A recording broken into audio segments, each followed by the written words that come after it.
happy 40th for those who are out there. Thank you so much for joining me. And today I am going to help you align with Fabulous in 40. There are 6 key little beautiful, fruitful secrets, maybe not secrets, that I have for you that will help you define yourself going into 40, or if you're post 40 like myself, then I hope this helps. Little secret to life is to get aligned with what you can do to make your skin glow, you feel good, really get in tune with yourself. Step 1 that we can do is eat healthier, right? That's a no-brainer. But what is healthy? We have all these things out there that kind of confuse us a little bit. I want you to focus on for simplicity, I want you to focus on Andy score. Andy score is an aggregated nutrient-dense index that allows you to understand which foods have more nutrients in them than others. So like kale is 1,000. The range is 0 to 1,000. Kale being the highest. Your dark greens, your bright reds, your colorful fruits and vegetables are going to be highest in the Andy score. What a nutrient dense is, it's like another terminology is superfood. What this means is it has a lot more nutrients than just your macros.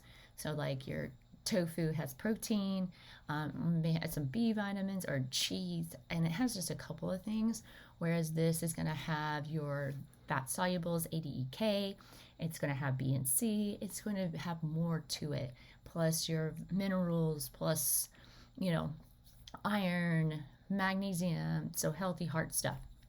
So that's why you want to, and it's going to be anti-inflammatory, antioxidant, will help with glycogen and inflammation, which will give you radiant skin and reduce the wrinkles, kind of lift around the mouth and help with these lines, crisscross lines on top of the mouth. So that's what that. Another step 2 is breaking away from bad habits. Breaking away from bad habits is things like, excess in anything. I'm not going to name just one thing, like smoking and drinking, doing drugs, that kind of deal. But you also have painkillers. You have sugars. So when I mentioned glycogen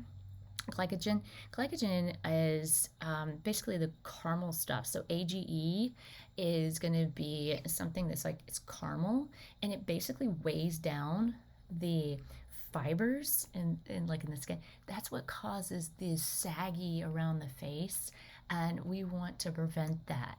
So we want to watch what we take in. Another bad habit being smoking is oxidative stress. So we want to make sure that we reduce that oxidative stress so our bodies can heal. Sleep is another one. So it's not a bad habit, but the lack of sleep is. So what would be good? It would be to get some good sleep, right? But watch what you eat prior to you going to bed. Eat and drink. So alcohol 2 hours before you go to bed, but like red meat, you don't want right before you go to bed. So at 8 o'clock, you don't want a 6-ounce steak. And women, it's an hour per ounce that it takes to digest this and process through the body. So it's one thing that you don't. If you do have like red meat at night, I would do an ounce, because it's an ounce per hour, right? And we want to process that through before we go to bed. So you go to bed at 10, you ate it at 8, you've processed it by 9, now you're ready for bed. And you'll sleep better. An anti-aging process technique. Calming methods is meditation, is breathing. When I'm giving this speech, I want to breathe. We want to manage the stress, right? Simple breathing techniques do this. And breathing it through the diaphragm and count backwards from 10. Managing stress lowers the blood pressure and overall well-being. So, you know, find out what works for you, whether it's meditation or yoga or breathing exercises, quiet walk, visualization. Like I call it a visual vacation where you just shut your eyes, and it can be as short as 15 seconds. So you can release and reduce the cortisol in the body, release the stress. So you have that, and it helps you with better problem solving, etc. Number 4 is daily safety habits. Like, don't leave stuff on the stairs. Just a thought. Make sure your batteries in your fire detector are in. Make sure that you don't have anything around your bed so that you trip in case something goes awry in the middle of the night. Make sure if you live on the second floor that you have the roll-away ladder that you can hook onto your window and get down safely. And make sure that you check your carbon monoxide, and you can also check with your local utility company, and they will come by for free and check it for you in any hot spots that you might have. So there's some healthy safety habits that you can do. It's really important because accidents do happen at home, and most accidents happen on the stairs and in the kitchen. So in the kitchen, a fire detector as well as a fire extinguisher, and you want to check it every year. It has an expiration date, but also the batteries. You want to check the batteries every year in your carbon monoxide and your detector, and then just make sure that your fire extinguisher is up to date. Number 5, you want to exercise consistently.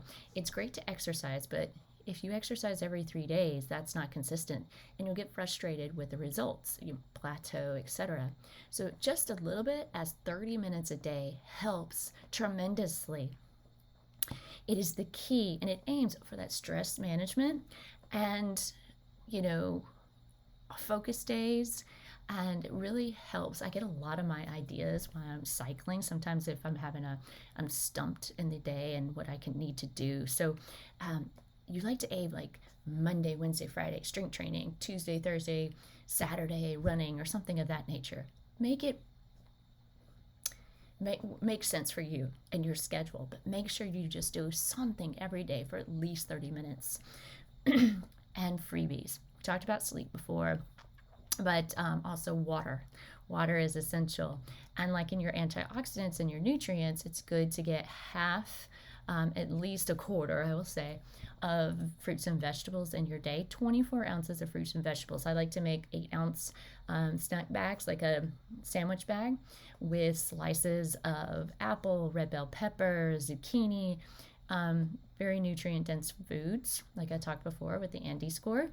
And with water, you want to get about 60 to 80 ounces of water per day. So I'd like to say like a glass of water per hour that you're awake.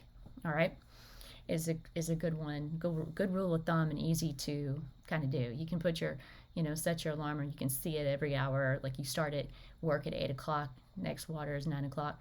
Even if you have a really busy workload, it's important to get up and stretch. Stretching is also a freebie. It just allows for the circulation to flow way more freely because we are at a 90-degree angle, cutting off the oxygen flow to our brain, and while we sit and do work for long periods of time, and that's where brain fog sets in because our oxygen flow does decrease as the longer we sit. So make sure you get up and stretch. I hope these 6 tips have helped you today. Have a great day.